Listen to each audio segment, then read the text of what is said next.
তৈরি পোশাক শিল্পে নবায়নযোগ্য জ্বালানি ব্যবহার করলে 26% জ্বালানি খরচ কমানো সম্ভব। বৃহস্পতিবার রাজধানীতে পলিসি এক্সচেঞ্জ আয়োজিত সবুজ জ্বালানি রূপান্তর ও টেকসই সমাধান বিষয়ক আয়োজিত এক সেমিনারে এ তথ্য তুলে ধরা হয়। আলোচনায় বক্তারা বলেন, এ খাতে নবায়নযোগ্য জ্বালানির ব্যবহারের হার মাত্র 7% কিছু বেশি।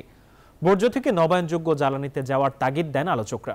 Bangladesh energy regulatory commission BERC chairman Jalal Ahmed জানান, দেশে বর্জ্য থেকে জ্বালানি উৎপাদনের সম্ভাবনা প্রবল থাকলেও আমলাতান্ত্রিক ও নীতিগত জটিলতায় তা এগোয়নি। তবে পোশাক খাতে উন্নত সোলার প্রযুক্তি থাকলেও সোলার স্থাপনের খরচকে বড় বাধা বলে মনে করেন তিনি। অনুষ্ঠানে প্যানেল আলোচনায় কথা বলেন নিউজ 24 এর বিশেষ প্রতিনিধি বাবু কামরুজ্জামান।